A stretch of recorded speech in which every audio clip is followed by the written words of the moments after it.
Good afternoon. Before I hand the podium over to Andrew, who will be introducing our guests today and moderating the event, I would like to briefly offer a bit of context to those of you who are joining us from outside the Core 4 studio. My name is Jeanette Kuo, and I'm an assistant professor in practice here in the architecture department. And this year, I'm also the coordinator of the fourth semester Core Studios. As you know, probably, that this semester is one during which students are confronted with the full complexities of our built environment. While it is a studio with a focus on housing, it is perhaps more accurately described as an attempt to define what it means to live together, from the scale of the unit to the scale of the city. And this year we feel that the stakes are even higher given our current political climate. For the site this year, the students are tasked with envisioning an urban future for a fragment of South Boston. Central to the brief are, of course, the following questions. What is the agency of architecture within this ever-shifting, amorphous, and multi-layered organism that we call the city? How can we, despite the limits of our disciplinary prowess, address issues that go beyond the relatively inert constructions of buildings to affecting the politics of space? How can we address the seeming banalities of individual lifestyles and desires while designing new forms of collectivity that embrace difference and change? But beyond the studio brief, what is an integral part of the studio agenda and pedagogy is the exposure to a plurality of voices and design approaches reinforced through the individual positions of each instructor, as well as the teamwork, which is part of the process of the semester. But plurality is only productive when there is dialogue. And to underscore that, we have imagined a series of events meant to generate cross-sectional discussions and debates. Today's talks, along with the upcoming States of Housing Colloquium, are aimed at exposing critical stances along certain disciplinary fault lines, as well as offering a platform that would open up some of these otherwise quite internalized discussions of the studio to the wider GSD community. In the interim, we will also have a few studio-wide exchanges beyond the review format that will hopefully allow us to have further opportunities for discussion and debate. We hope that you will join us all throughout the semester, and we also welcome any comments and feedback. And last but not least, I would like to thank Michael Hayes, who has been instrumental not only in his support for these series of events, but also getting us the necessary funding to bring it to life. And now, without much further ado, here's Andrew Holder.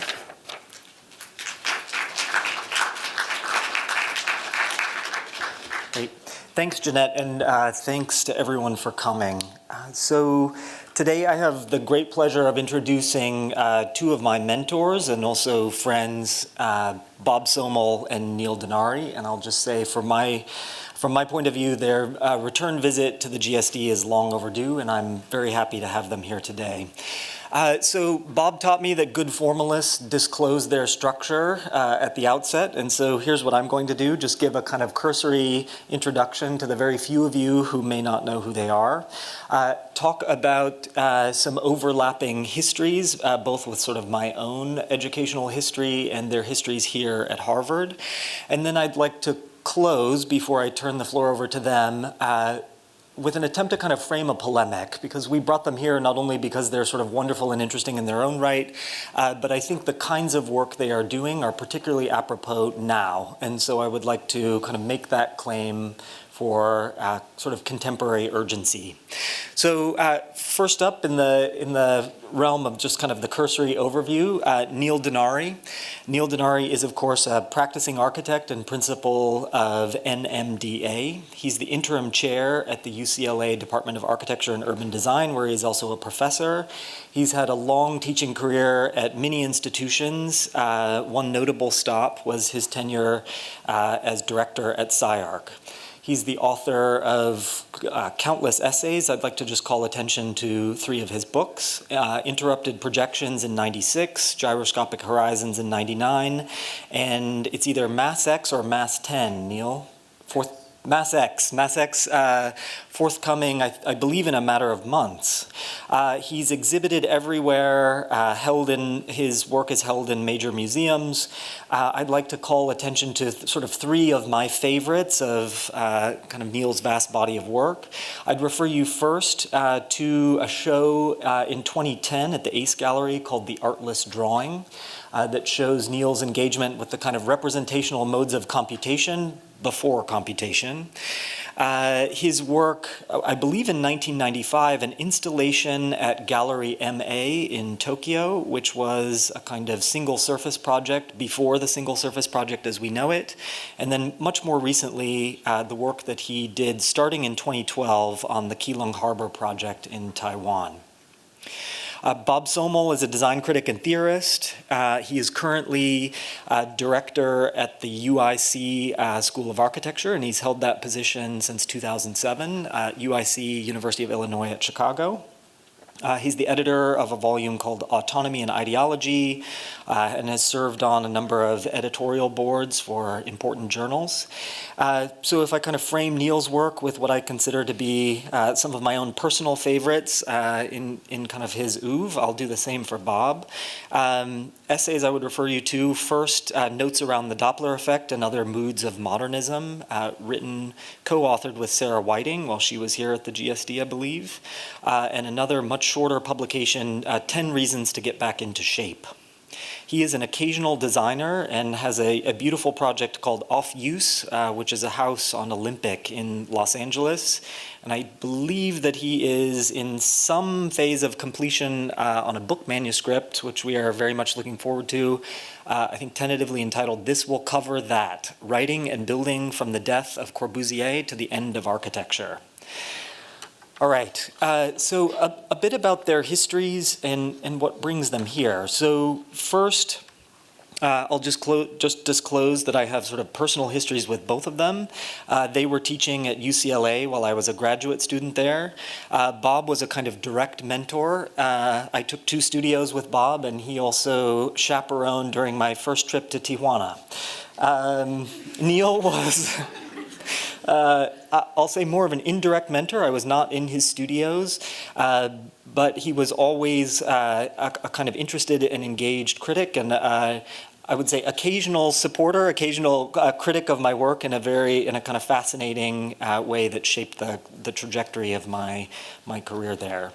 I think that their role at UCLA is quite important. So if we think of the status of that institution in the early 2000s, that was the kind of high watermark of the digital turn and a particular brand of West Coast digital formalism.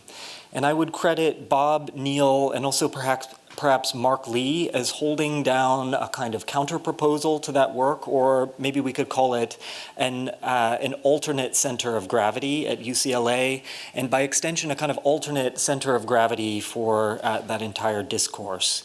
So whereas the digital turn sought to be hot, they were interested in the cool. Whereas the digital turn sought difficulty, they were interested in the easy and the graphic. Whereas the digital was a kind of withdrawal into certain narrow forms of disciplinarity, they were seeking engagement through disciplinarity. Where the digital sought production of novelty by form, they sought production of polity by shape.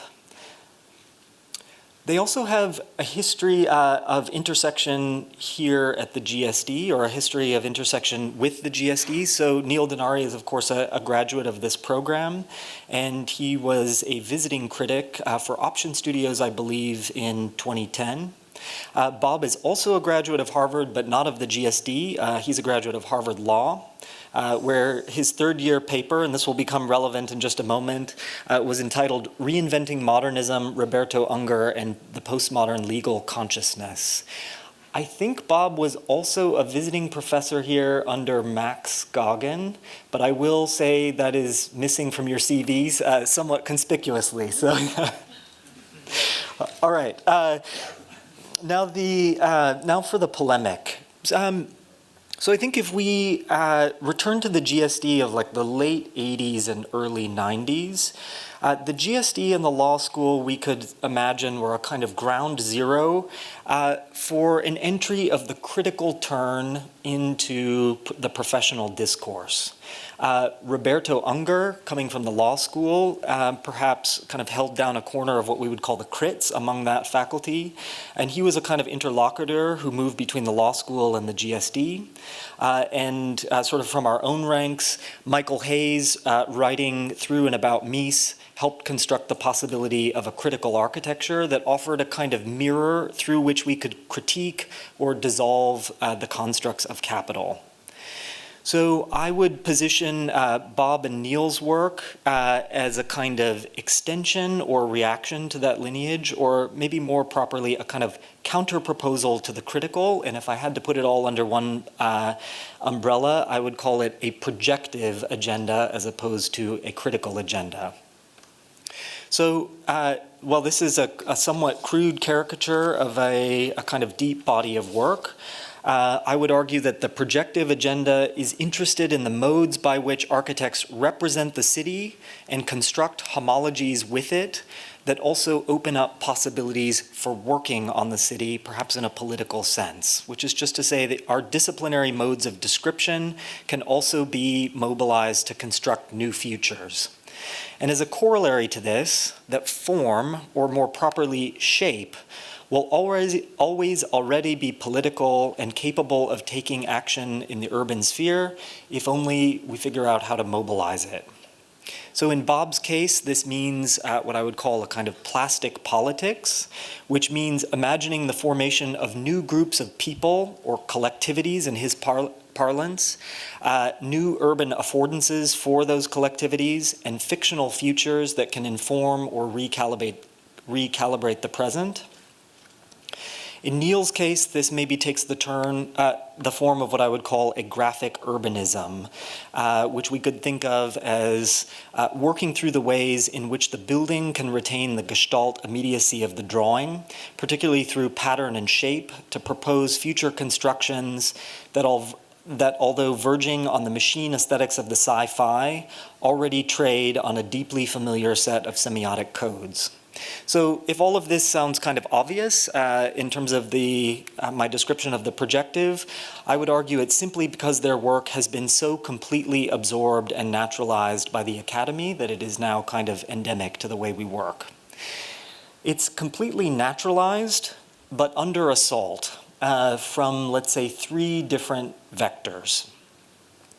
The first vector of attack on this line of thinking, I would say, comes from the empirico-historians, mostly under the umbrella of a group called the Aggregate Collective, who have relentlessly asked architects to provide evidence for the fictions we espouse about the nature of the encounter between people and buildings. And the accusation, or part of this would also be that architects are kind of ill-equipped to answer these charges.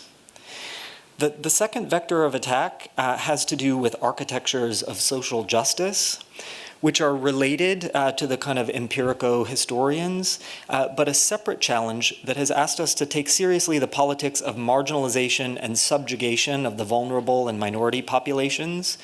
But this kind of architecture has accomplished that by, let's say, serially reworking and exhausting the modern language to empty it of content and replace it with an extra architectural agenda. The third vector of attack, let's say, are the descendants of the 60s and 70s Italian leftists, who, in all earnestness, would ask us to believe that the concrete grid is somehow an authentic will to form of the proletariat.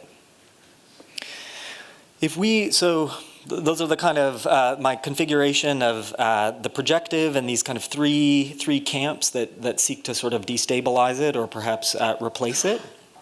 And I would say that if we are to retain the political capacities of form and aesthetics, and if we are to retain the projective capacities of representation, this argument must be initiated anew. And so I welcome Bob and Neil to help us undertake that project today. Please welcome them here to the GSD.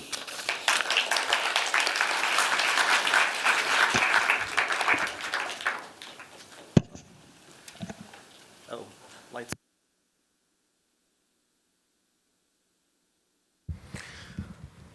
Andrew, thank you, and Jeanette and all the faculty, thank you for putting this day together. I'm super happy to be here with Bob as well and to address everybody in second year and I think a few others as well. The title of the talk is meant to, and the subtitle, it is about the grid.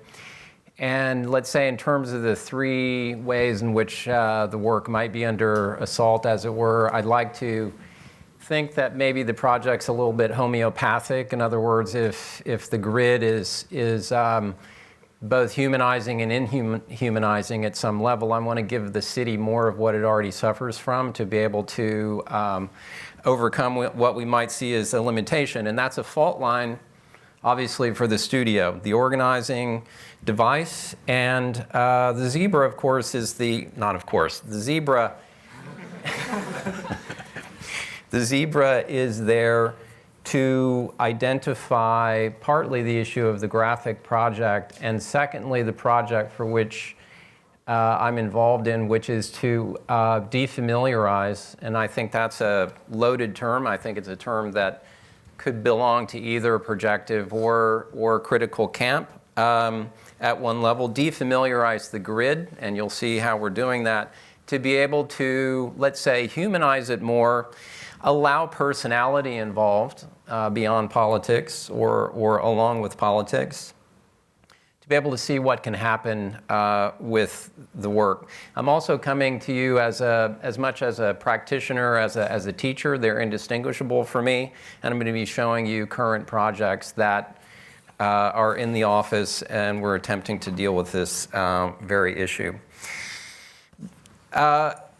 I didn't have to do anything special necessarily to prepare for this because in terms of, let's say, Tafuri or neo-Marxism, that's always on my desk anyway because I'm always checking the challenges of capitalism and the market relative to most of what we do in our office, which is, at this point, it's actually 65 to 70% projects for developers.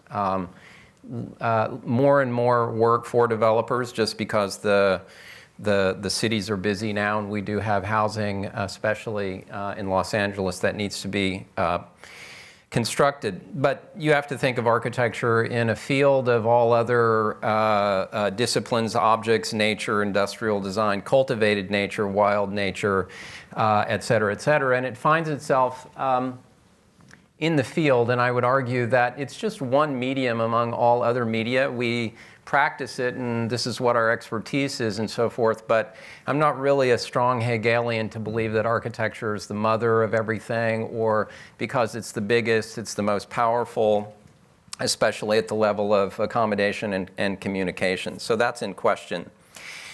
And it would be, part of the pro forma, so to speak, of this or any talk, to put architecture historically and in terms of iconicity and in terms of cultural value, like it has been, put it in relation to the contemporary world in which space, virtual space more and more, and this isn't about putting goggles on, it's not about a high-tech movement. This is just simply that says, I'd like to think we're designing for the future, and the future isn't so much about the extinction of architecture or this will kill that. It's really about how architecture will be used. And if, let's say, teenagers today, and by the way, in 10 years they're adults like you are and graduating and going out and renting apartments and hoping you could possibly own something because that sovereignty is still, part of what your life is. When kids are spending time in their rooms annexing social space, the condensing of social space, of course, is going on through the telephone, through the app system, for which, on the one hand, the phone is no longer a monument or a fetish object, while the cathedral still is, but we're wondering how much the cathedral is actually used as a device to communicate versus the phone. I'm going to just run through, because I think it's also part of this, the four basic functional devices for which any thing, especially architecture, is read through, and they're well known and kind of classic. Number one is function, and that's the brief that you get when you're handed in studio. Solve for X number of housing units. This is a photograph of the interior of HL23. It's a condominium on the High Line in New York. So it serves its program. It's got 11 high-end, highly, I would say engaged with the city, but highly defined apartments. Second is exchange. Of course, this building is like any other building that's, if it's a condominium, then it's got a price on its head in terms of value. And like many projects in New York, especially Manhattan, the Manhattan that we know now, buildings such as this, which are designed for a sort of first world order, a luxury market for which Manhattan has become, the big trading floor architecturally of that. Apartments have been bought and sold. Of course, they increase in value. You could think of any object that's got a certain, let's say, escalation in value over time. So it's got an exchange rate attached to it. The symbolic one might be a little bit challenging here because a client commissions the project, challenges us to do a project that doesn't fit the zoning envelope.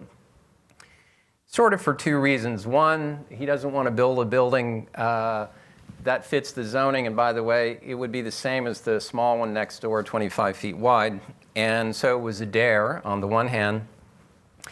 And city planning had to embrace it as a project which would be a benchmark for development. In other words, if it had enough of an image of a project which had, on the one hand, a strange disdain for efficiency, then that would become a device which would be almost like a gift to the city, not a gift for the people who live there, but a gift to the city. And that's stretching, I know, the idea of gift, because I think probably 50% of the people in New York hate this building and 50% like it. So for half, it's probably an eyesore, not a gift, but let's let it roll that way. And the last one, of course, is the sign value.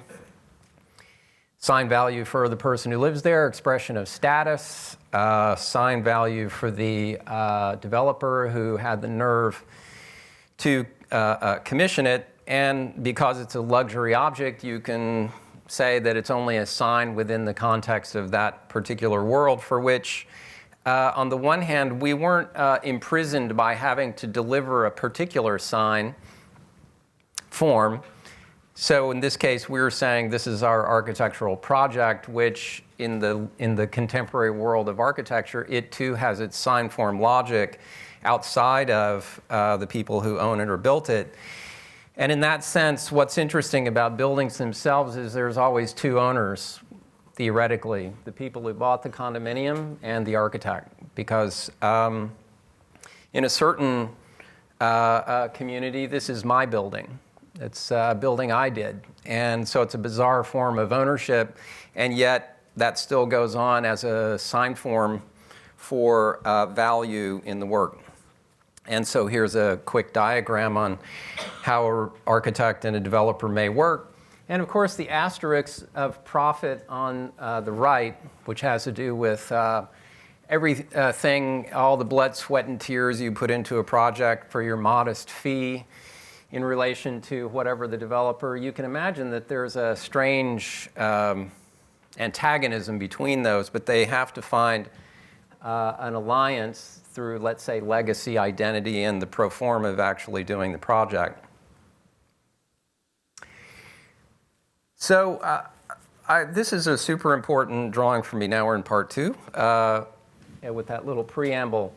And I'm assuming everybody in the studio knows this work because it's been contextualized as a studio that's had to, whether forthrightly put out by your professors or by what's going on in studio, an Italian leftist, highly resistive project, which can include theoretical projects, of course, like No Stop City, which was truly a homeopathic project, give northern Italy more of everything that it hates and put a mirror up to the world and let everybody read that and understand that that's probably not a good direction for what consumer society is going to turn into. There's a real pivot there that I think is challenging, for us. So the Galleratesi project, which of course was built along with Imonino's bar buildings as well, and I'm sure you're incredibly well informed about them. When you look at this drawing, which is, it's a pretty weird drawing, because it looks like a projection perspective on the bottom, and at the top it's a flat perspective. The roof actually doesn't project beyond.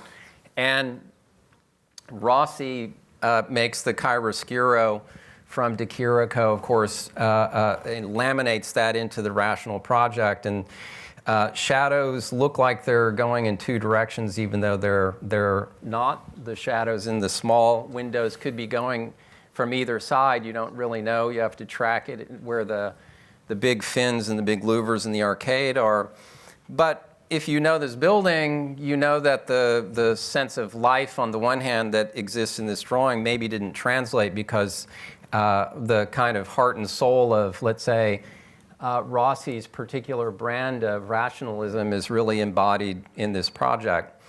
What's interesting is while I was at GSD 1980-81, this was the drawing that I used to generate really all the work I did in the 80s in terms of graphic style. And while my classmates at that very time were doing knockoffs of this project and drawing it only in single line ink with no shadows, I was doing not a rationalist project, but drawing it deeply within this level of chiaroscuro and heaviness that Rossi, on the one hand, had hoped to project into the building, but couldn't quite necessarily get there. The other part of, and that's very much an exploration of the grid. The other reference in this issue of the Z, so to speak, is a counter project going also on in Europe at the same time, a very well-known one, the function of the oblique, which never really posited itself as a project for architecture. There was one building, a church done by Virilio and Perron. But otherwise, this was X is bad, Y is bad, and Z is the only thing that matters. And so whatever was a rectangular grid has just simply been pulled, if you pulled CVs in a model, to be able to get around the regimented aspect of the grid. Now, I mention the diagonal just because I see diagonals in Rossi's project, and of course this is only a graphic projection. This is just me being, let's say, a close reader of images to find that there's maybe something other than what Rossi had in his work. As we know, the school, the prison, and the hospital were the three buildings types that he referenced in everything. One, penal.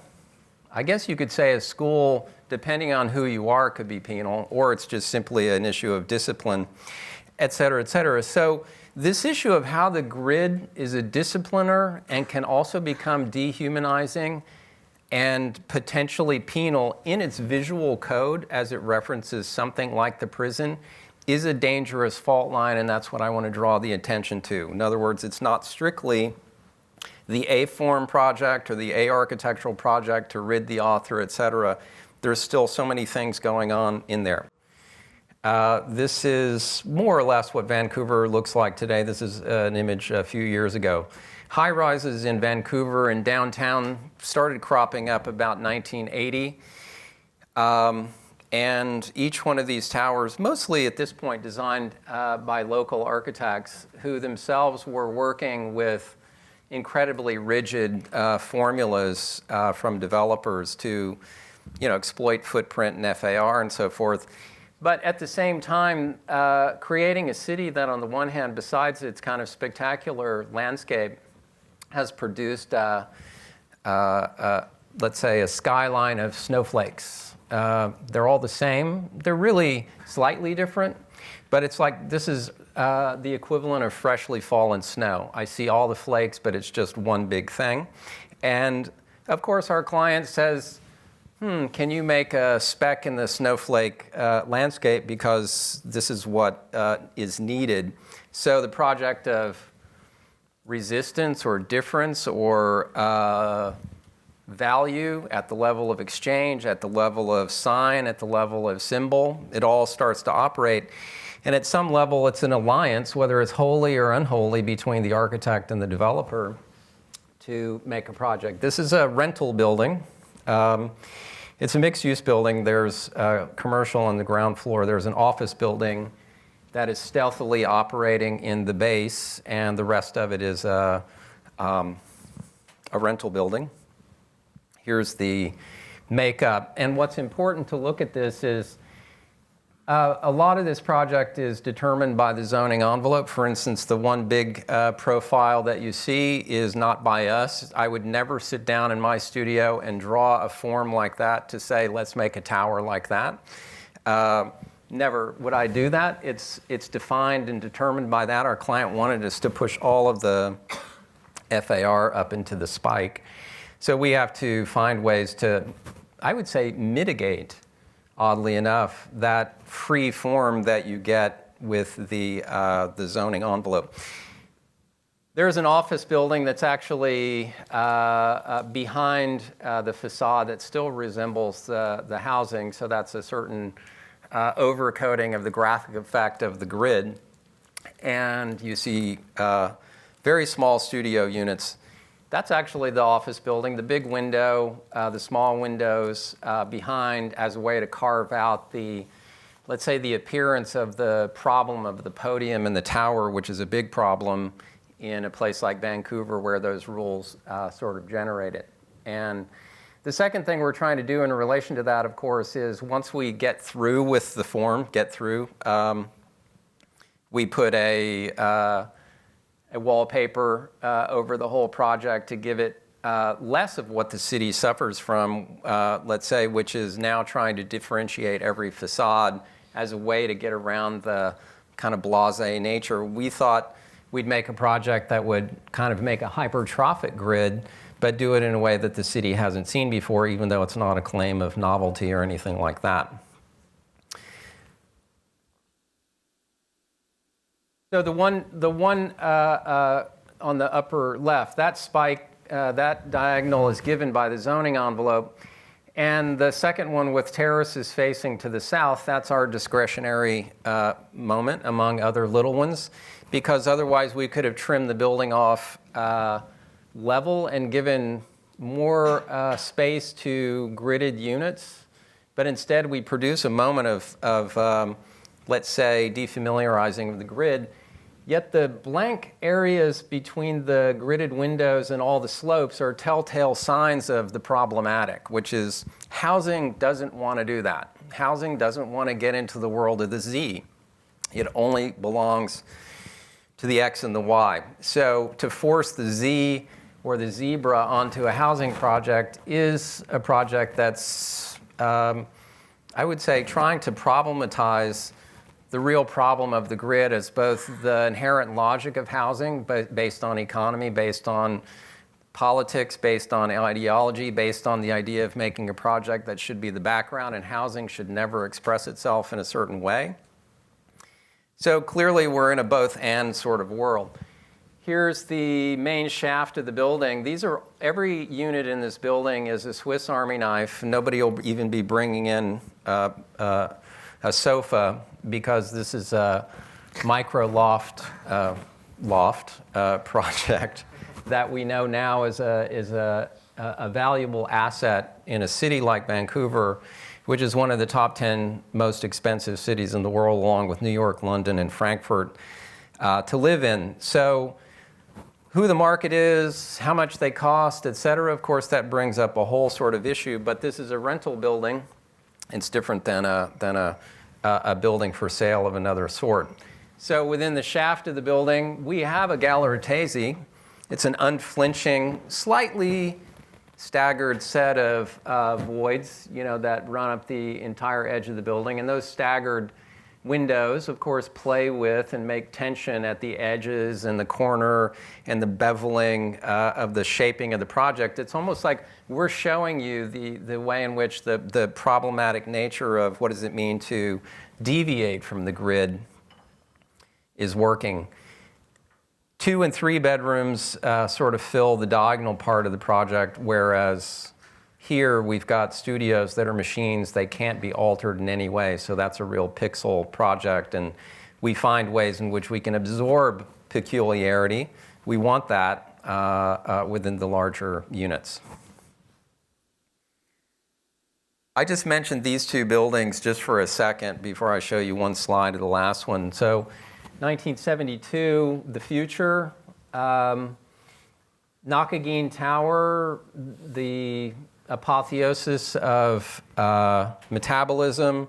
What really Tokyo wanted wasn't so much just an idea necessarily of a living city, but something that was, if I'm going to live in a city that's part of an economic miracle after World War II, where real estate had become what it is today, which is incredibly valuable. And if I'm only going to get a pod to live in, then it should be the best pod possible, and that pod should show itself, as an idea rhetorically to the city, and it should be a prototype for everything else that would come. Of course, it's never been updated. No pods have ever been removed. And in fact, the wrecking ball has been swinging so close to this project for 15 years now that it's incredible that it still exists.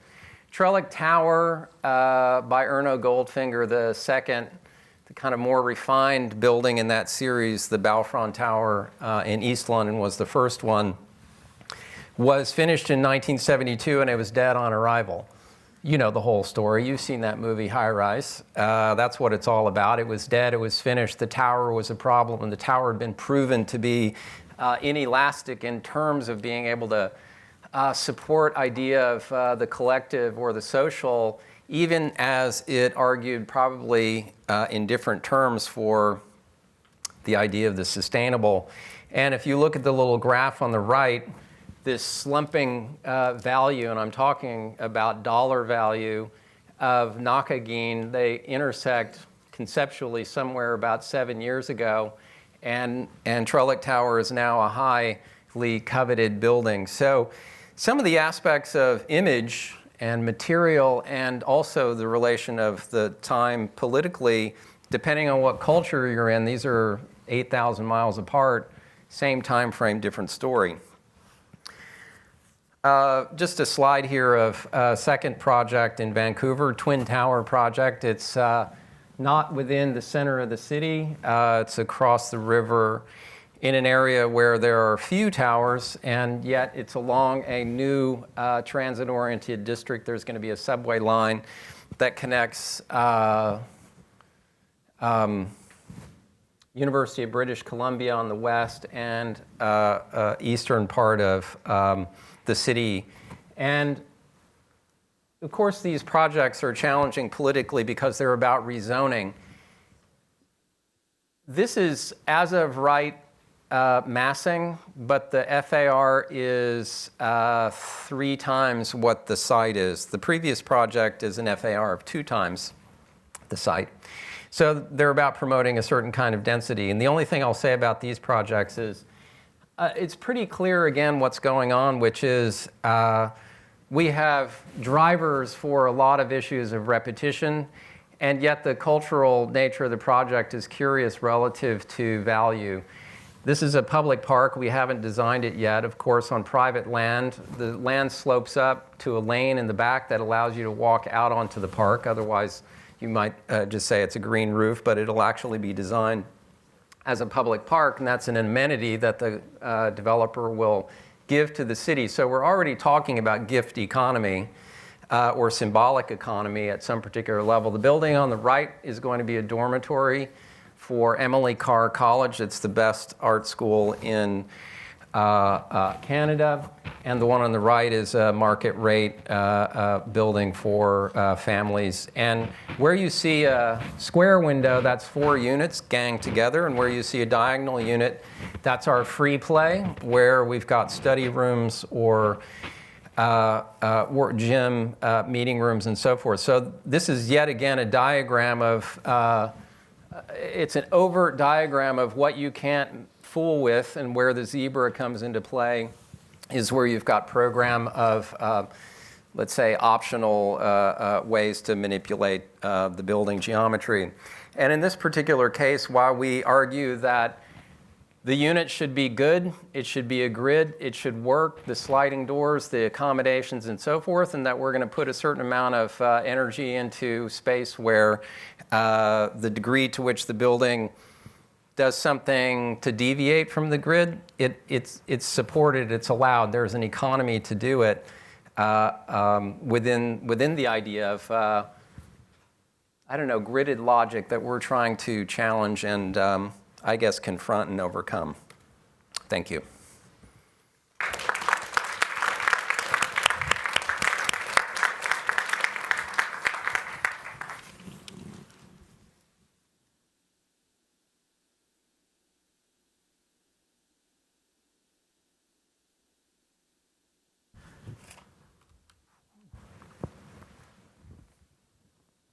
It's freezing. Is it freezing in here? I'm freezing.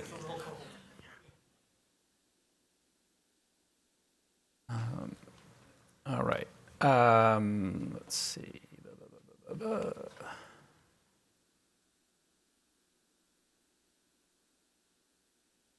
Okay. First of all, I collectively want to thank the core for inviting the periphery here to the center. Neil and I appreciate it. Andrew has pitched the event to us as a reunion, and I have a standing rule that whenever Neil goes to a party, I will go also. So I'm here. Part of it, I think, that Andrew's idea was to rehearse certain discussions that occurred at UCLA among Neil and I and some others in the early 2000s. So let's say 15 years and 3,000 miles ago. So I take this as an invitation, as a license to say nothing new. So this will be of no use to your housing studio, I assure you. Just now close your eyes and remember what you just saw. From here on out, forget everything else. Broadly, I think, as Andrew has laid it out, the discussion involved a kind of late 90s split, certainly at UCLA, but other places, between the formal aesthetic and the political social projects. Let's say a split between those who were interested in working on architecture and those who wanted to work on the city. And our attempt really to overcome that schizophrenia. Variously, and since then, I've had different ways to try to talk about that, to try to do that. One, broadly under the aesthetic political umbrella of the projective, and I think Andrew has talked about that, done a better job of talking about it than I will, as you will see. That there was a kind of possible disciplinary way to engage not primarily a critical disciplinarity, but in fact one that would proactively set out to produce alternative worlds. And that was, and again, I think as Andrew has said, and I hadn't thought about it in a long time since I was here, but it really did come from Roberto Unger's ideas of the projective in the early 80s, and his particular, let's say, modernist politics of personality as well as collective politics. So the idea of a plastic politics is, in this sense, the idea really also in terms of Unger's ideas of plasticity, that there's nothing necessary or natural about the world that we inhabit, and that in fact it can be organized in other ways, and that's actually an activity that architecture can undertake and actually do well. So for other reasons, more narrowly and more specific to certain debates on that period of time, the specific coloration of the projected project, let's say, sometimes I would call it, as Andrew and Neil have, graphic architecture, graphic urbanism, my interest in green dots, which I will mention briefly, the possibilities of shape as opposed to form, and more generally, recently, the idea of the cartoon. Through all of that, Neil's work was, a sort of important touchstone and inspiration for that kind of emerging agenda of mine, and so it was great to have that proximity. Since then, 2000, 2002, 2006, a lot has changed, obviously. Lines have been redrawn. Those, let's say, on the other side have quickly embraced techniques and arguments from what I thought was our side. And so it's hard to tell apart anymore what you were doing from what you thought they were doing. And so this leaves one in a certain midlife crisis. You know, in some ways, the project was institutionalized, for better and worse, and I feel co-responsible for that. We also obviously occupy a much more brutal and evident sort of political economy today. At the same time, you could also say, you know, some ways not much has changed, or in fact, lessons have not been learned. And one finds, you could say, even the possibility of doing a project in the big sense in architecture at all today is in fact more challenged than it was then.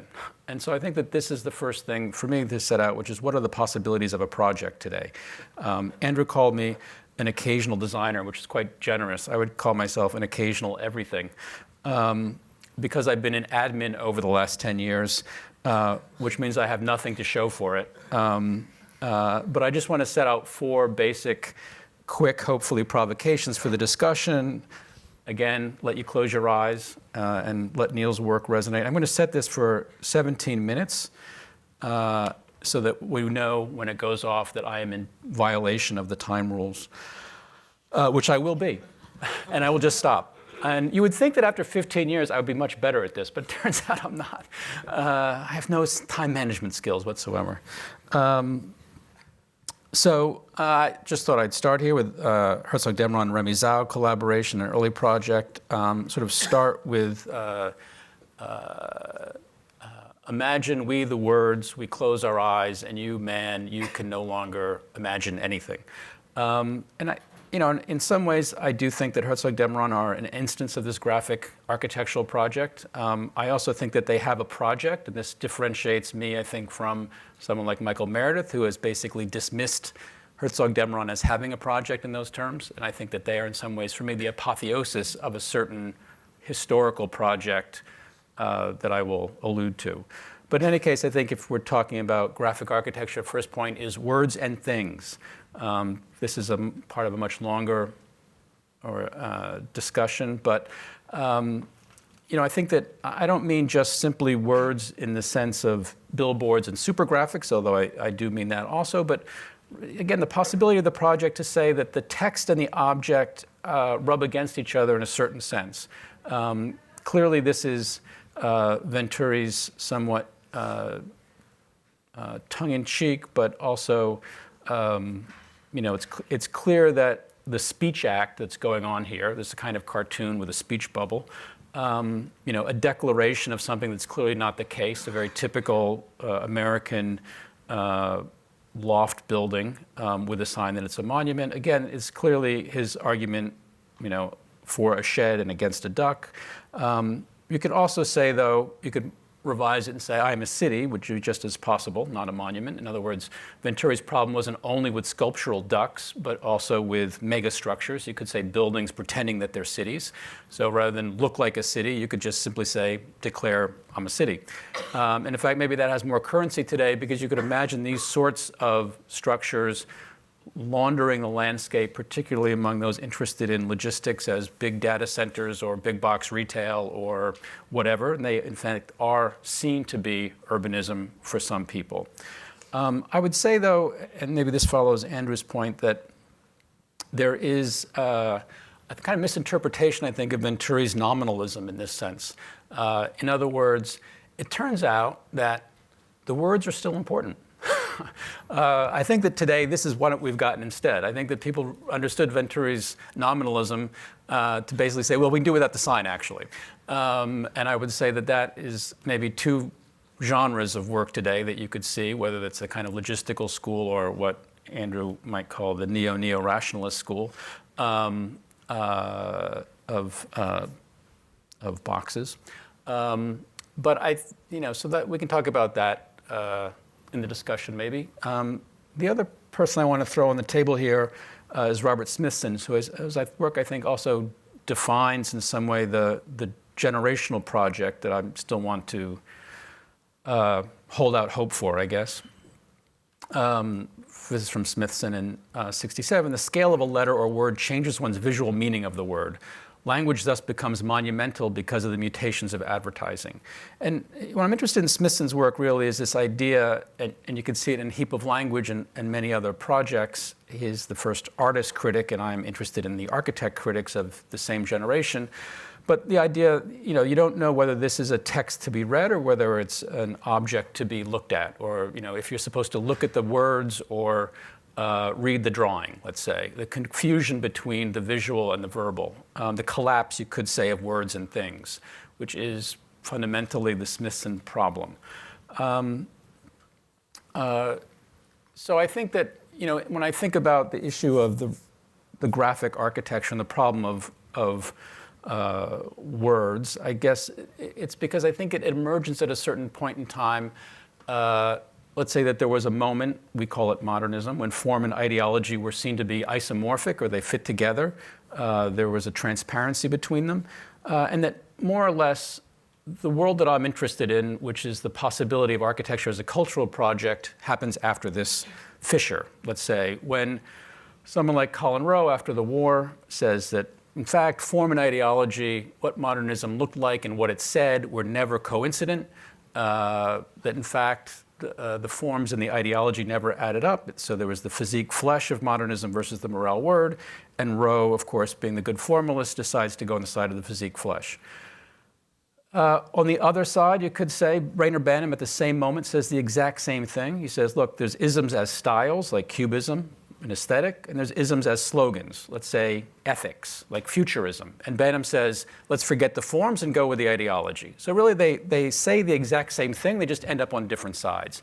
And it's that, you could say, split, that delamination, if you will, of form and ideology that marks the period of an attempt to struggle through the issue of thinking text and architecture together and apart in some other, more dynamic way. And I think Venturi's one version of that. This is a highly shortened version of this book project, you could say. But later on, there are people then who get so mannered that it's not just really that form and ideology don't add up. They would say, there are those who say that form and form don't even add up, or those who say that ideology and ideology don't even add up, or even matter and matter don't add up.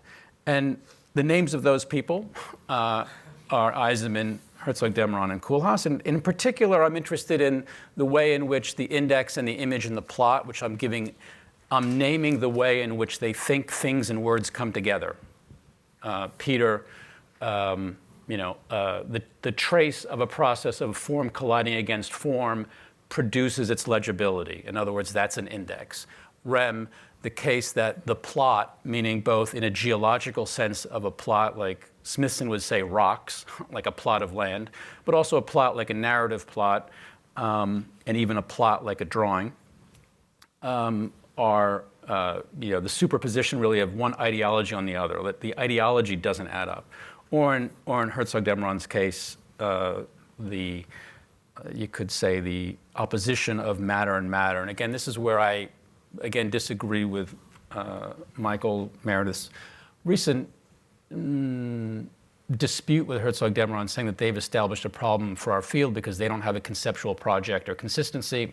I find that hard to believe. I think they have a completely consistent conceptual project, and that it actually falls out of this. It doesn't mean that they are architect critics in the same way that you might think of Eisenman and Koolhaas, but they, in some sense, don't need it anymore. And so in a way, for me, they do mark the end of a period of this productive struggle between text and object, and one that we never definitively leave, but let's say it's not as predominant as it once was. And I think you can date that to the mid-late 90s. So let's say this is still my hope. And now I haven't even said which of these I hold out most hope for, because in fact, I hold out hope for any of them. That's how bad things are. I don't even care anymore which way you go. Please, just have a project. And so, and I say that against an alternative world which I inhabit. This is from Chicago a year ago. This is from Chicago Architect magazine. sorry about the fuzziness, but it's essays in the same issue of the magazine by Michael Sorkin, Aaron Betsky, and Gordon Gill. Michael Sorkin basically talking about a series of studios he'd done in Calumet, actually from this school as well as City College. Aaron Betsky about his new role, that month's role as dean at the Frank Lloyd Wright School, and Gordon Gill about projects of Smith Gill in Chicago. Again, really they were all thinly veiled advertising copy meant as editorial. So everyone is, let's say, hawking a product. Let's give it that. And let's say that this is all at the same moment that the Chicago Biennial was happening. Now, the best thing about these three disparate things, marketing different things, whatever, this is our multiple choice part of the day. So, you're not in the studio, but you're going to have a test. So one of them concluded, figure out that this is their conclusion. We have to figure out how to make our world more beautiful, open, and sustainable. Okay. Another one said, we have to commit to projects that are environmentally sound, economically viable, and intrinsically beautiful. And the third one said, we have to invent forms of urban organization that will lead to sustainable, equitable, and beautiful futures. This is the Manchurian candidate, folks. Like you are obligated to say these things. Now you could say, okay, well, what are the answers? Well, those are the answers. And I say, who cares? Honestly. The fact is you can only say this new Vitruvian triad over and over again like you've been hypnotized. In other words, words no longer have meaning because they're simply marketing platitudes. And I want to say that this is a shift in the last 40 years. This is a bad sketch of my version of 1977. Which is to say that there were forms and there were words. And the forms were different and the words were different. But there was some kind of loose affiliation between the word and the form, they go by different names. You could have Rem, the word embraced more than what the forms did. You could have Creer, the forms embraced more than what the words said. You could have Peter Eisman, who had serial words to address basically the same forms. There are different ways you can play the game, but they're different, right? They're connected in some way. Now this is the world we live in right now. And it struck me on this occasion, this biennial, there was another panel discussion that the Van Allen proposed, and as many diverse offices, KPF, SOM, Gang, Studio Libeskind, it would show tower after tower. I couldn't tell one from another. They were all the same. This would, what used to be corporate, what used to be boutique, it was all the same, honestly. And I mean, I know I'm getting old, but seriously. And then also what they said about them was exactly those same things that Betsky, Sorkin, and Gill said. In other words, the forms have gravitated to self-similarity, the words have gravitated to self-similarity, and there is absolutely no relationship between them anymore. And so this is the word we occupy. It's also something that I noticed, in my days when I would come here as a critic, it's a unique phenomenon to this place, I have to say. And I haven't been here in a while, so I hope to be disproven. But there is a way in which everyone is super articulate and smart about the argument, about the research, about the critical position, whatever, you got it down. And then you stand in front of drawings, equally accomplished, very well done, very professional, a kind of standard dwell modernism. And there's never any relationship between the two things. It's just like I feel like the guy from Zoolander. It's like, am I on crazy pills here? Doesn't anybody know this? But I think that this idea that somehow, just please don't do that. Don't do that thing. Like try to make the words have some impact on the work, and the work to reverberate into the argument. This is all right. Okay, sorry. So basically, we have let's say, the demonstration of technique, really, which is the kind of the form, the R&D product development, and the kind of marketing and advertising, which has become the word. Okay, part two. You are the problem. Now, I, in this case, don't mean you, the GSD. We already covered that. What I mean is the royal you, which is to say a certain particular subjectivity that has emerged, and I date it with 2006 because that's when Time Magazine named you the person of the year. In other words, that each atomized individual, you, the addressee is always you, a kind of personal address. And much of the work of that era, I will show some things like kind of interactive walls or mass customized garlic cloves. All of it really was meant to address you. In other words, that's what mass customization is, right? That's what interactivity and feedback are doing. Shrink wrapping more of you. Like, we love you and we will make you more like you. This is our job as designers, which I find totally, politically suspect, to say the least. So, again, to set out what the political nature of the graphic project was to really challenge, which only had a hunch out in the early 2000s, that all of those discussions of a kind of post-Fordist, mass customization and so on were part of what we would now refer to as the political economy of neoliberalism. But that form of individuated address, decollectivizing, you could say, is the political problem of that era's work, and which I think the graphic project was meant to be an alternative to. And so I think someone who's done a really good job about diagnosing this relationship of geometry to form, or geometry to politics, urbanistically, is Albert Pope, whose analysis you know, and so I won't really get into it, but more or less that there was the gridiron, let's say back to Neil's grid, a kind of single line weight that connected all of us in a way that had open-endedness ways of producing propinquity, you could say, between people you don't normally see. By the way, this is the problem with our last election. We don't actually see people that we don't agree with anymore. That we've screened it out. Our phones screen every technology we have, our sorting mechanism about how we live. Who knew there were that 50% or not quite 50% out there? I didn't meet one person. So I'm still a little bit in shock since November, but that's another problem.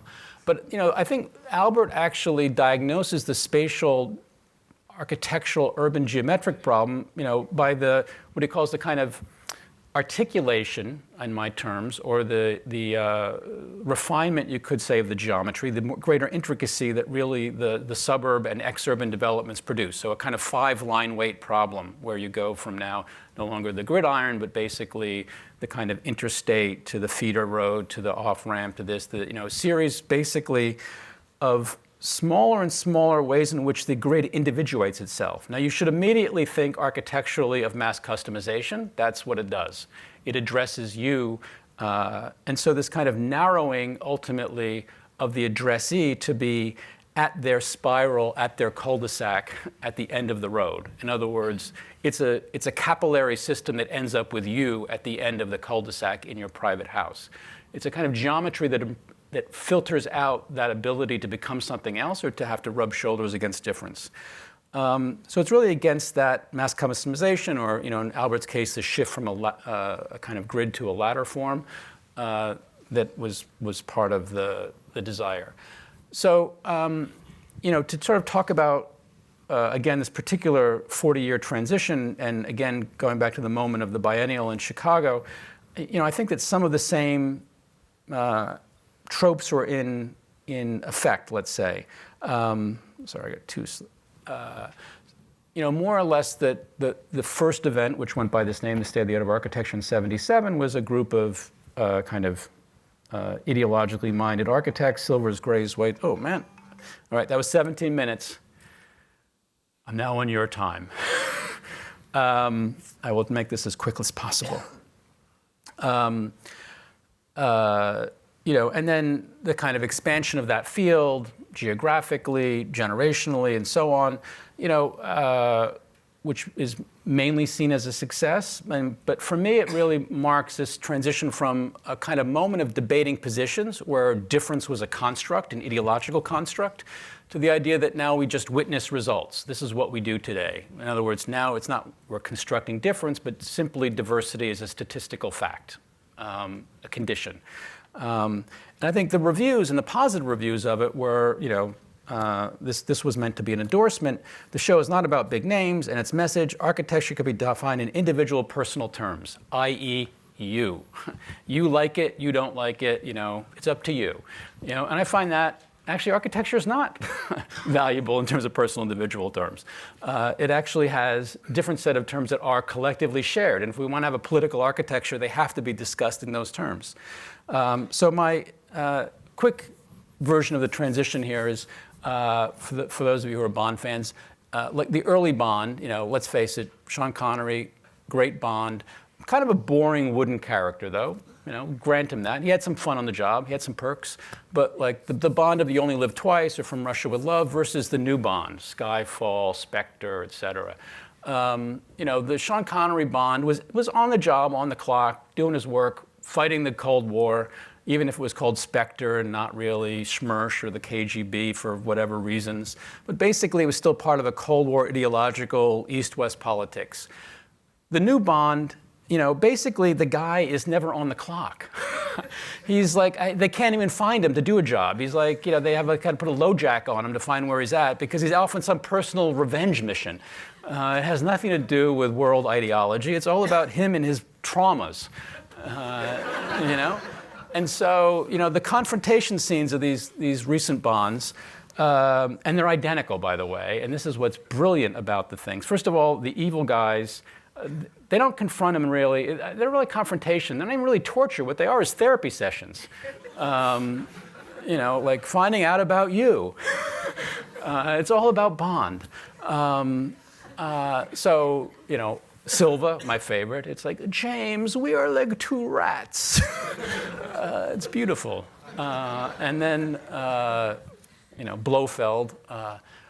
Oh, yes, you entered my house. Yeah, we were two cuckoos, so thank you, cuckoo. You have to see the movies. Sorry. I can't do better than that. But basically, the stories are the same thing, right? Silva and, Raul Julia, Javier Bardem, and Bond share a mother, Mum, and ultimately one of them kills the mother. But he wants them to team up to kill the mother together. And the other one, they share a father. In both cases, they're brothers, hypothetical brothers. The Silva character is the brother and M is the mother. And in this case, Bond is literally the stepson, I guess, and the brother of Blofeld. So they're really family dramas is really what they are. And so the epiphany moments are, Silva, it's about her and you and me. And then in Spectre, it's like, it was always me, the author of all your pain. This kind of brotherly, Oedipal identity politics. In other words, we've left ideology and moved to a world of identity and kind of personal empathy.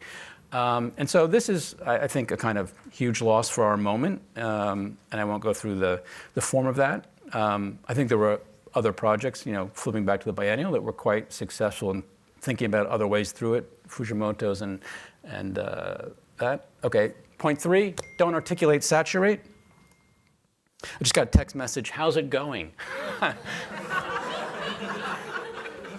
What do you think? Too long, I would say. So High Plains Drifter, 73. Basically how, when I say don't articulate, for me, the cartoon project, the graphic project, really emerged, in my understanding, in this late 90s Downsview competition with the distinction between FOA's project and OMA Bruce Mau's project for the Downsview Park. And so the project really, that I was beginning to realize in the 90s at UCLA, of this kind of geometric intricacy, what I would call a kind of critical indexicality, versus the kind of graphic expediency project about really soliciting and trying to pull together a new collective. And I won't get into the philosophy of that, but let's say the former FOA project, the intricate project, the geometric project, is aligned with Greg Lynn's project in the embryo house, that version of the egg. In other words, you start with a standard kind of prototype or gene that then differentiates. Again, you basically start with similarity. There's a world of identity first, and difference is second, and difference is addressed to you, again, the individual. As opposed to the OMA egg, I would say, which starts with a world of differences that tries to bring them to produce a new identity. And so this, to me, was the issue. Mass customization was really about how you differentiate a product to individuals, atomize, whereas what I call custom massification is how do we start to produce new forms of collective identity that we can share, even if we didn't see ourselves in that identity beforehand. Like, that's the political aesthetic project. This is really from Green Dots, that the project of Greg and FOA, which is somehow combining articulation and notation, which I won't get into here, but read the article. As Dean Martin used to say, if you want to hear the whole song, buy the album. This is the other project, the graphic project, Decoration Figuration, which is what I call graphic expediency, which I took from Venturi and Haydock, and therefore got the idea of the big outlines of cartooning. In other words, a kind of crudity, of which then I elaborated a set of principles, located them in some projects to try to draw a circle around work, and I would put Neil's work in this category as well, that wasn't at that time promoted as a kind of thing. And so for me, it's a politics of indifference, which is to say, not a project of differentiation and difference in identity, but really a kind of cool, aloof indifference is what the graphic project is. And for me, I take, in some sense, Stanley Fish's argument, inutility, says, is a fact about academic work and a defining, not a limiting fact. An unconcern with any usefulness to the world is the key to its distinctiveness. And this unconcern is displayed not in the spirit of renunciation, but in the spirits of independence and the marking of territory. So I think this is really the job of schools and architecture, is also to maintain that degree of what I call indifference, as opposed to the identity politics. Now, this is what I call the fashion of politics. This goes back to the 2008 election when Obama got in trouble because he didn't wear the lapel pin flag. If you recall, big controversy. Obviously not American, doesn't believe in the country, wasn't wearing the right pin. That form of identity politics.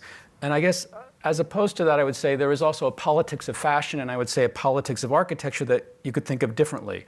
This is from Alexander McQueen's show. At the same time, I've never been this hard since I've been in London, McQueen said. I think it's dangerous to play it safe because you will just get lost in the midst of cashmere twin sets.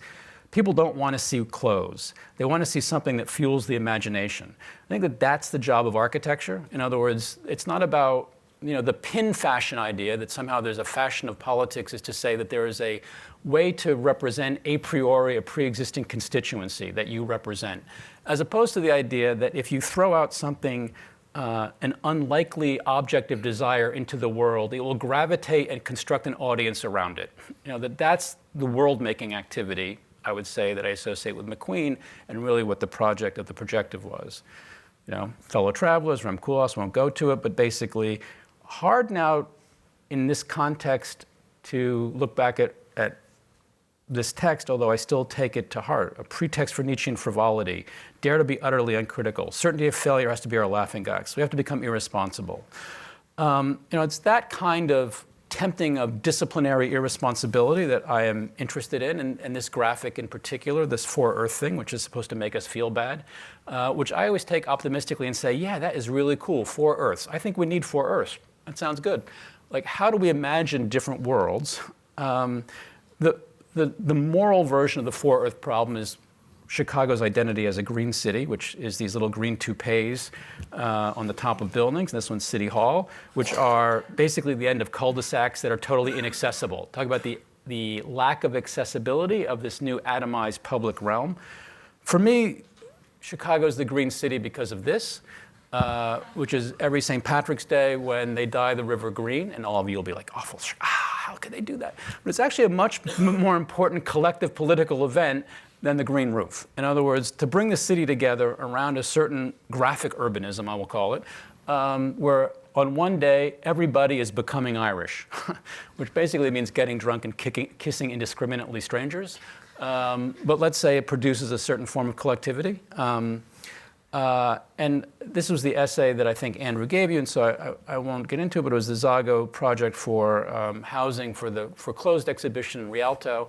And really the idea that, how could you take even the cul-de-sac, the site of Albert Pope's, let's say, atomized individual, and start to think about ways of collectivizing it, in particular through this kind of, again, a saturated graphic urban project, the turning inside out of the house in some way, the involution of the outside on the inside. Basically using the architectural, that we have to stop assuming that the real world is held by other people's abstractions, politicians, bankers, insurance salesmen, et cetera. Like, in other words, their abstractions are no more real than our abstractions are. Why do we consider their world the real world and our world not the real world?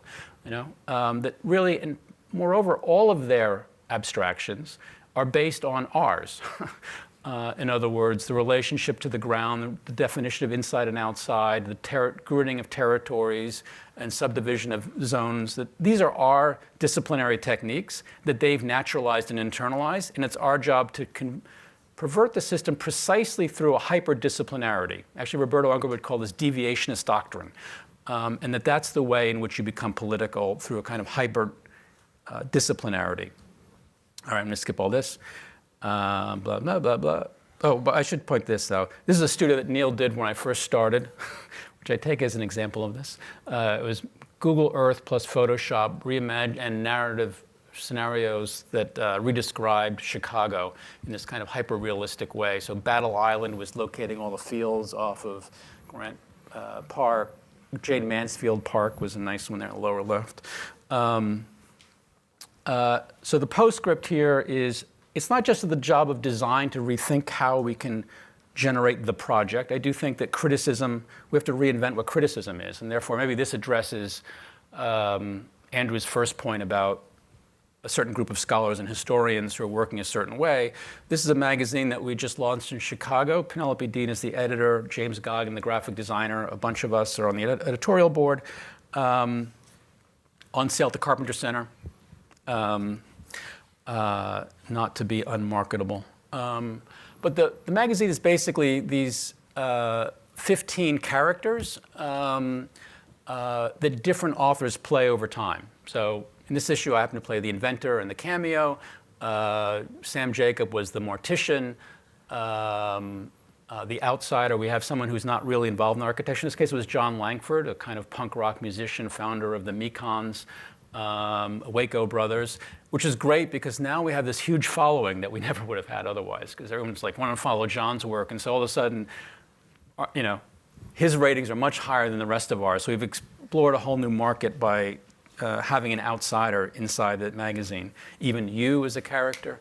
But the idea is that we, you know, in other words, I think that the group of historians that Andrew was talking about are embarrassed, just like that Kathy Lang Ho quote about stars, about individuals, about heroes, whatever it is. You know, and the alternative is to go anonymous, go generic, go collective. And we think that there's another way, which is inhabit a fictional character, that we will together inhabit that fictional character, like we inhabit Bond or Batman or whatever else. Many people get to play that character, and that character, in other words, we start from our differences to become identical by, you know, it's like Elvis impersonators.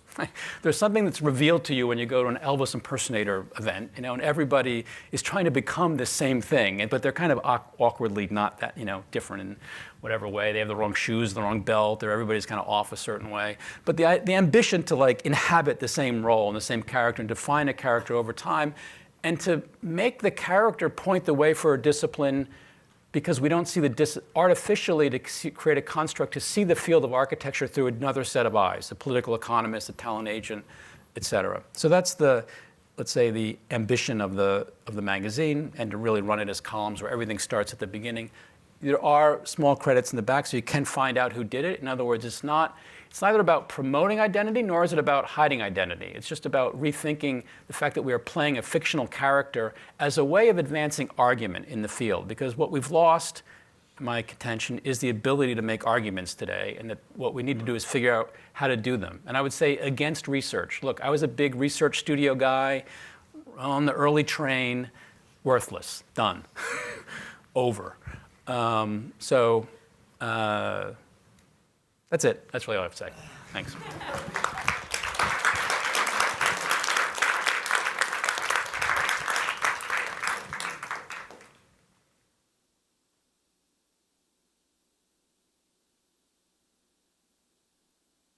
Yep.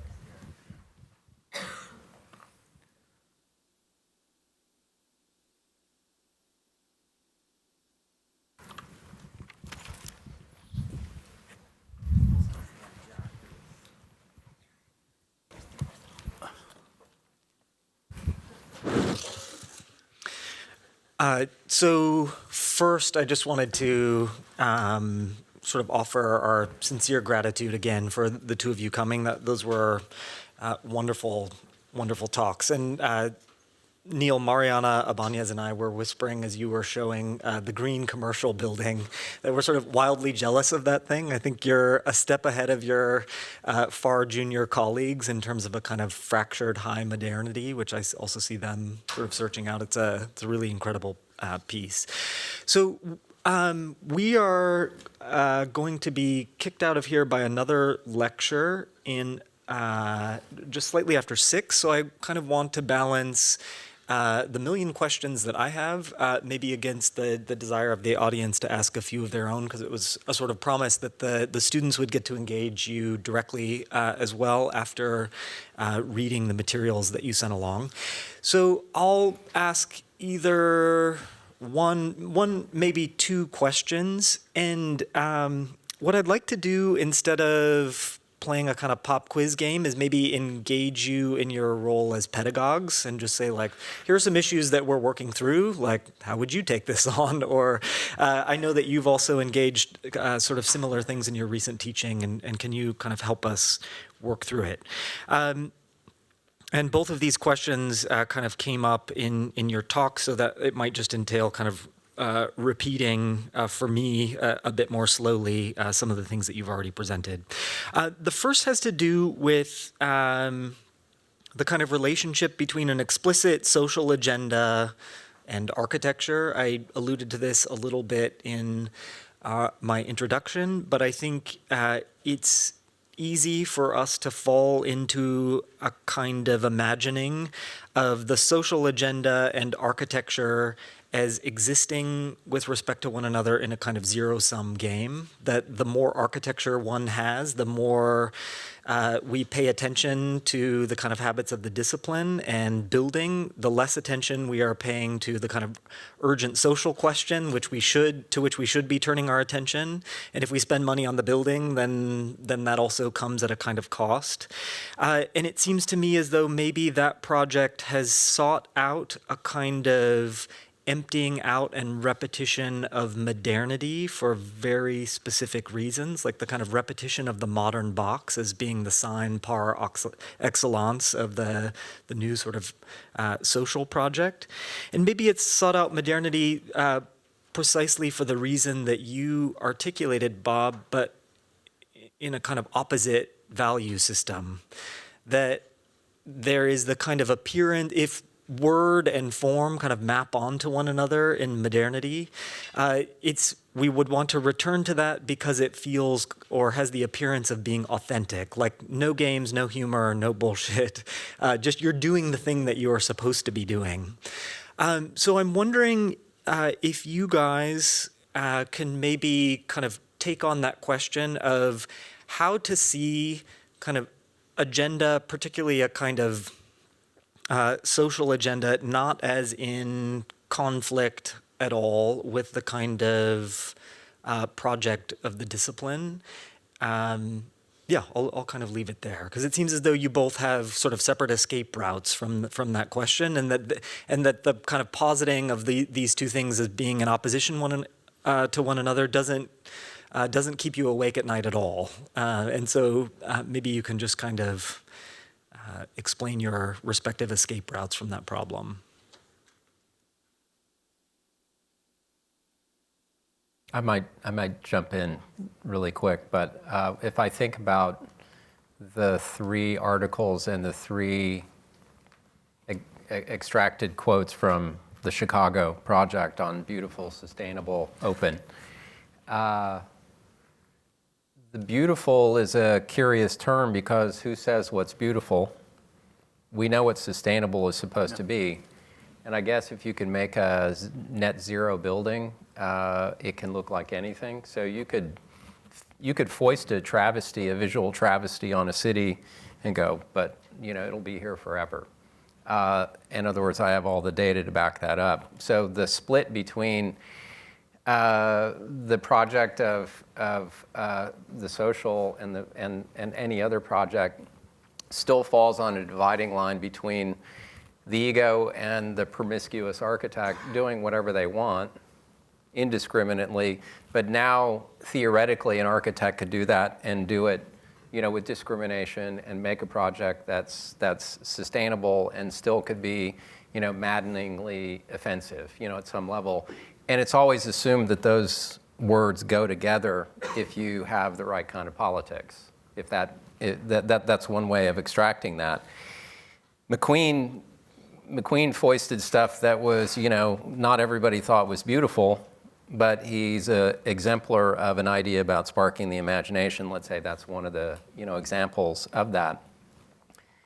The Gallery-Ortese, just one more sort of anecdote, and maybe you read into it. The Gallery-Ortese was occupied before it was occupied, if you remember that. It was, a challenge because of how much the units cost. And, it's the end of a certain era.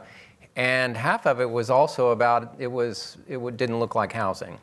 So there was the project of abstraction, being played out, but you didn't really know if it was the radicals or, the proletariat worried about whether or not a house should look like a house more than that, project did in a way, which is also a fault line for what the grid means, today in terms of the you. If you're the grid versus McQueen makes a project and says, I'm offering you something other than the grid that might spark your imagination, which finally is a way of saying, in terms of Hungarian politics, there's not a natural order to anything, and you build it and you construct it. So I think your provocation was making sure that at least we said, or in my case said, that the grid doesn't come pre-invested historically or otherwise with the politics. You think it does, and you've invested it that way, but it's not a natural. It's not necessarily a natural sign for resistance. If a resistance politics is what we're thinking about and concerned with, today at some level. So I'm sure you can. Yeah. No. I mean that. Go in a different direction, or. I think it's not like, do you have a politics or you do not have a politics? It's like, what kind of politics do you have? And there is a politics which I would consider as retroactive, which I'm calling identity politics, but I would call it a politics of being, of identities first, versus a politics of becoming, which is to say, how a politics which basically allows us to become something other than we already are. And so the issue is, with the flag pin and that example was one attempt to say that, it's not about an architecture that represents a pre-existing constituency, but it's actually our job as cultural producers is to bring an audience into being that doesn't pre-exist us making that thing. Like, our job is to make an audience that doesn't pre-exist in a package of saying you fit this demographic and this is your audience, which is my problem ultimately with Alejandro's argument about performance and communication or rhetoric, that somehow, and in general with the parametric project, that somehow, like, let's say, look, this tower does all these great things in terms of its envelope, and by the way, it looks like a palm tree and it's in Tenerife, so that will make the people there identify with it. Or, it's a film still, and, therefore the British Film Institute will like this project because the iconography that comes out of it happened to come out of the performance, and they identify with that. But that's basically saying, like, my constituency has a representational image that I can reproduce as an icon.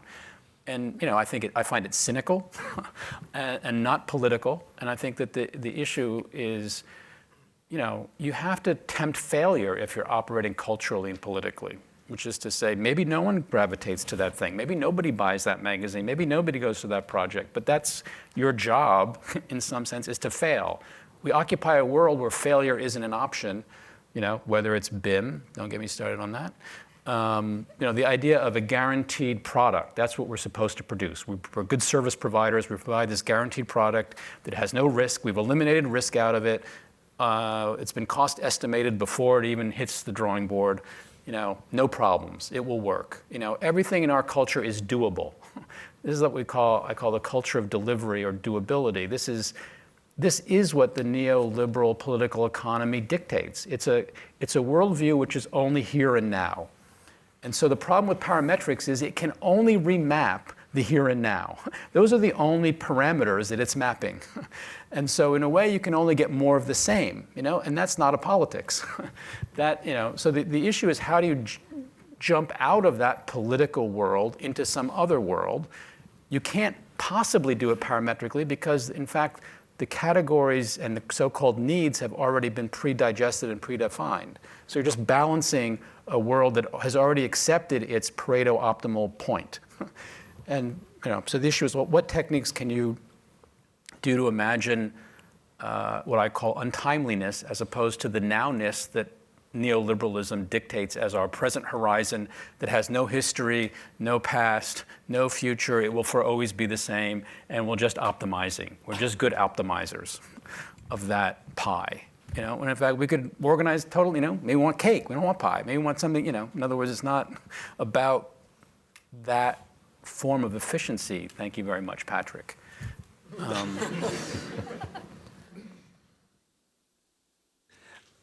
So I was going to ask a question about proposals, but I think I'm going to go icons instead. So I think while not explicitly addressed maybe until just at this moment, Bob, it seems as though there's a kind of criterion of judgment that you and Neil maybe hold in common that has to do with kind of icons, iconicity, and sort of urban scale semiotics.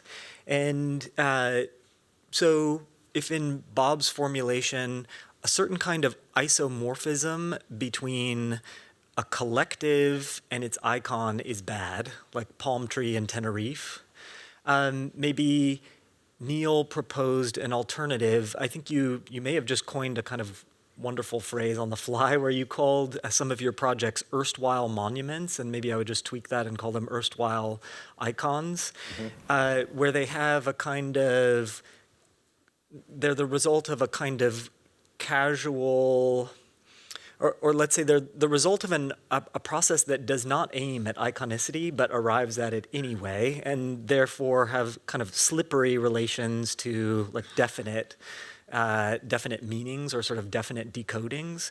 And so that sounds like a possible definition of a good iconicity. It also seems as though, Bob, maybe in the case of the Green River in Chicago, there is a kind of desirable urban scale signage. And so I'm wondering if you guys can sort of help us parse out sort of good from bad in those terms.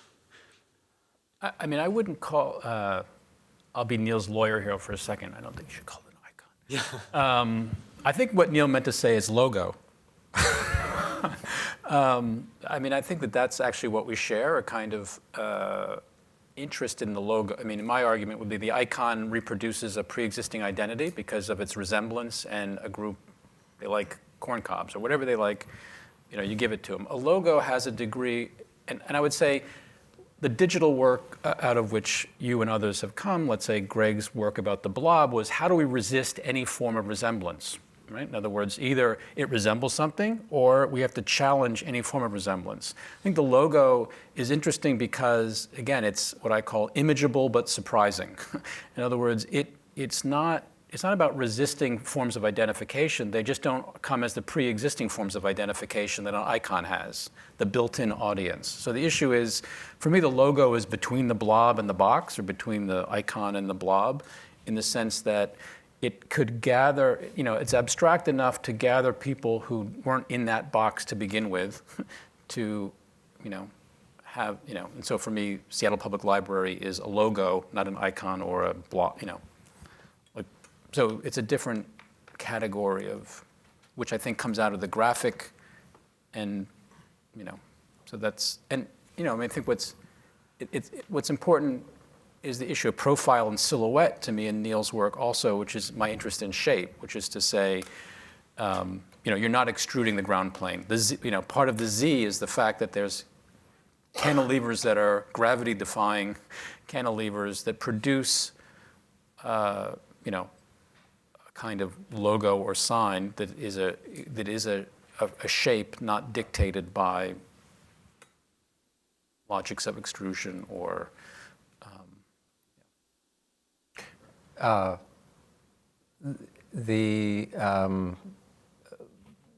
come back to that, but the answer to the first part about a sort of erstwhile or unintended level of I don't know a quality to the work, I think comes from two things. Number one, openly, and I'll talk about icon because every client says I want one, and which I've also written about the icon post-2008, which is architects were seen as being the shills for icons. We're the ones who wanted it because we had the tools, the technology, the ego, and the ideas.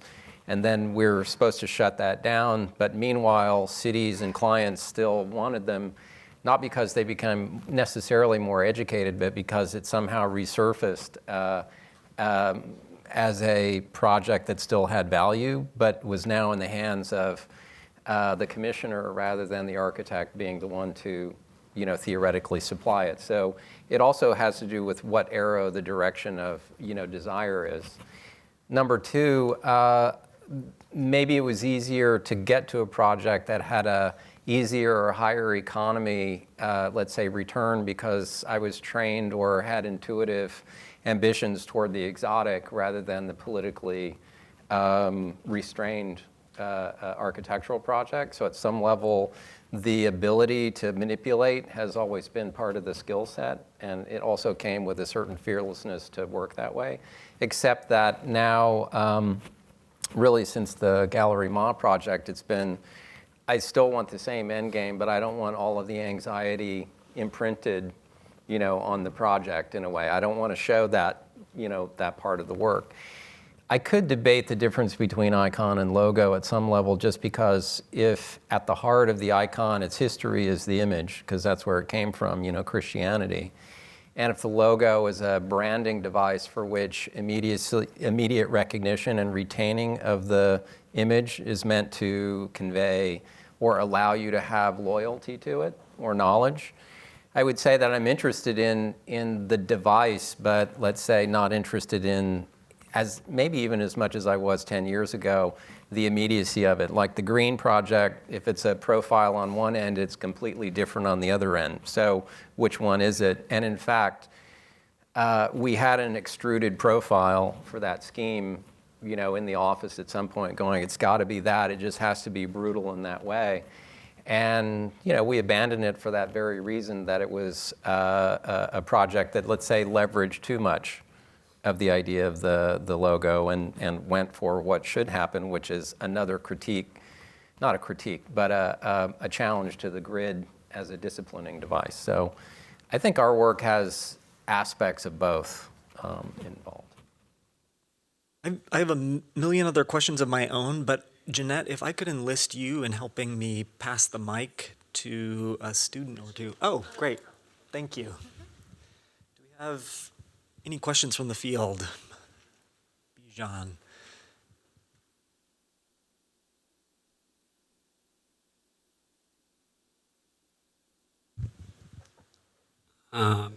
Second time using a mic today. I'm not used to this. I'm interested in this form words problem, which is distinct to today, and it seems to be either caused by or giving rise to, or it's just another way of saying the problem of permissiveness, which is also present today in many things, but mostly in architecture, where people get to do whatever they want, which creates that problem of the form self-similarity, or it lets them say whatever they want, which creates the problem of the words as marketing tools. And to bring it back to our core studio form moment, which I think you were told about, I'm wondering what you think of the idea of us students being permitted to engage the urban problem as architects. This idea that we can maybe do that at all, and that not even having solved the problems of architecture, we're enlisting ourselves to do that. What do you think of the idea that we take it upon ourselves to say that? And in other terms, when it's brought back to architecture, as in the case of the Zago project, where, say, it's against all those other abstractions, it's purely architectural abstractions, then does that return to the problem of, within architecture, everything being permitted and not finding the same resistance as you pointed to maybe 30 years ago, where it was about debates of ideology or difference? I guess, I would say you could risk a little hubris. It's okay to say you're going to take this problem on and also understand, Allah kulas, that you might be condemned to failure. But I think it's important to take big, ambitious projects on. But again, from the mechanism of what it is that architecture allows you to do to contribute to that problem. So in other words, it would be silly to illustrate some social condition or urban problem in your architecture. Architecture doesn't do that very well. In other words, the issue is in what ways do the things you have control over, your techniques, your issues, reverberate to reframe the city as it exists. So, there was this Van Allen panel. I'll just quickly say this because the whole question of that panel was like, well, what are the urgent issues that the city will face in 20 years that architecture should take on? And like for me, it's like the only urgent question architecture should take on is the disappearance of architecture. Like, in other words, if we lose architecture, we've lost our ability to engage at all. And so we have to maintain that thing. And this was at the moment after tearing down Goldberg's Prentice Women's Hospital. So I'm not a preservationist, they don't even play one on TV. But on the other hand, I think it was an important project, and I think that this is where architects sold their souls on external metrics, right? That the AIA chasing the idea that we need to measure our value to the world, like what jobs do we create, what lives do we save, how much energy do we save? In other words, buying in totally to the neoliberal metric model through which we would now evaluate the qualities of architecture. And guess what? They lost that because the forces said, well, we'll save more lives, it'll be cheaper, we'll employ more people if we get rid of this monster. So gone is Prentice. And that's, to me, a collective lobotomy of the city because, in other words, Prentice and pieces of architecture like it stage alternative ways to imagine living together that without them we can no longer imagine. We've just, so it's a loss of our collective intelligence and our ability to inhabit an it's the obsolescence of architecture that is its political project. In other words, the fact that it takes a long time to do and it lasts a long time, and long after the parameters that cause it, it's still there in your face. And you have to deal with it and realize that people organize themselves differently at another point of time, and we may want to do so again. And it's good to have that around, to see that. I know it's a long way around the question. I just think that you have to define the problem in terms that you can handle, and see the city through architecture. Be selfish in that way, or at least be disciplinarily, inflected.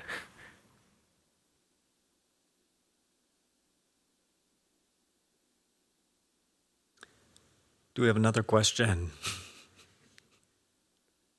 Let me just say that being willing to fail doesn't mean that you're really going to fail. The studio. No one fails at Harvard. That's very important to remember.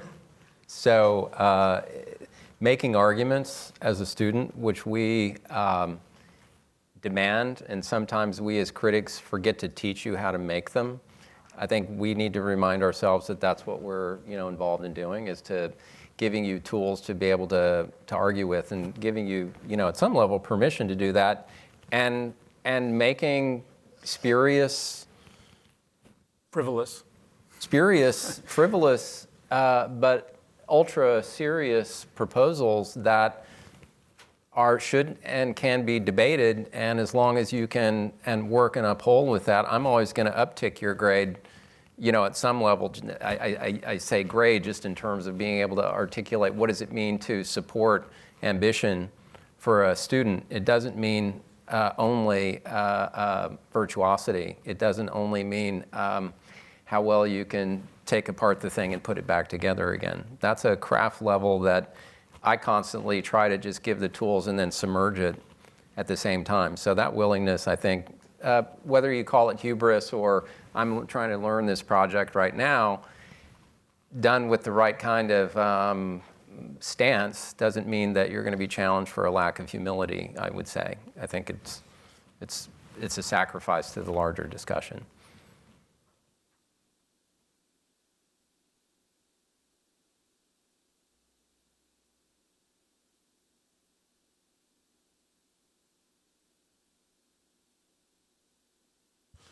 Hi. Could you speak at all to possible choices of design constraints that might relate to an ambition to generate a new audience through an architectural proposal? Can you give us a little bit more, like decode what you mean by design constraints? Like, if we're looking at the urban fabric and we're thinking about the very small scale, in our studio we've been talking about thresholds between the domestic and the public and navigating that at a sort of grayscale level where you try and look at how people live. If you're trying to generate some sort of something new from looking at living patterns, I'm just trying to take it from like analysis of living, and because if you spoke to like research as not being the way to go about this, right. What is the way to go about that? Right. So what do we do, Mr. Big Shot?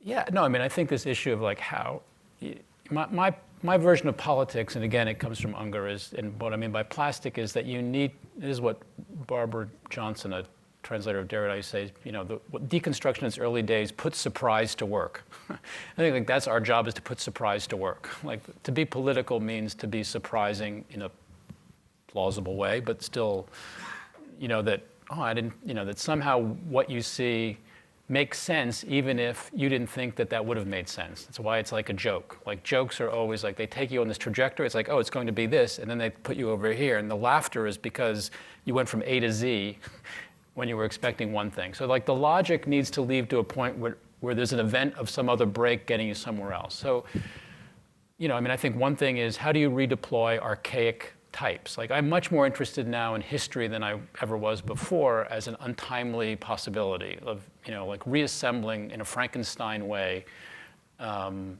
previous models to see what throwing a new set of concerns at them, what those two things together do, as opposed to trying to shrink wrap this set of needs, like to try to force a set of needs into something where it doesn't belong, or vice versa. Like I live in Marina Towers. Also, I'm kind of a Goldberg fan now.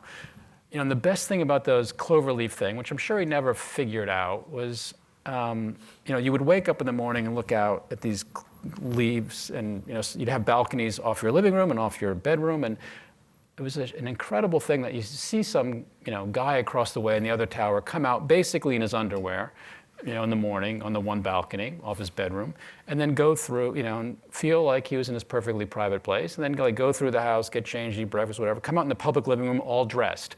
Now, they're literally 5 feet apart and just as visible to each other. But that somehow the idea of taking this, what would have been a public-private gradient from bedroom to front yard, and kind of like bending it and putting it all in the facade, like somehow publicity and privacy were literally 5 feet apart, even if they were like, 100 feet apart in the house. And the idea that you would just walk out in your underwear in one balcony and then have to be dressed on the other one was like a kind of revelation, as well as like watching other people's TV from like 40 stories in the air. So, I just think or this house in Melbourne, this guy Robin Boyd did, the Piano Nobile, the main stairs go right up into the bedroom. And so everybody enters through the service center. The main entrance to the house is in the bedroom. So I think you can totally, it's a great house, mid-century house in Melbourne, the Robin Boyd house. You should look it up. But really interesting reorganization of a domestic diagram, and people have no problem with it. So I don't know. I think you have to figure out ways to kind of short circuit what you think are the logical ways that must be organized in your functional flow chart. And sometimes precedent does it, sometimes some weird set of demands does it, but it's super rational to get to surreal ends. I wanted you to. Well, I think that my sort of opening gambit with the cathedral and the phone was meant to, let's say, ambiguously address that, because if you started from the idea there's no public space, if you just started from that point of view, you step out into public space, there's behaviors, et cetera, but a laptop gives somebody a way to do something and find some activity and still be alone in public space, whereas I guess reading a book or a newspaper in a cafe was the precursor to that, but no one thought you were really working when you were reading the novel. You were entertaining yourself. Now you can have the idea of working, sort of anywhere, and so tools and technology then sort of allow you to essentially imagine that the nature of the collective is really just about proximity as opposed to the emotional capacity to be with somebody, because that's what partly public and private promise is supposed to be in architecture, certainly for modernism, as opposed to, let's say, just going back to the primitive idea of a street is for circulation. If you happen to run into someone, then it becomes a spontaneous moment of exchange now, while you're exchanging constantly with a disembodied person, i.e. on your phone.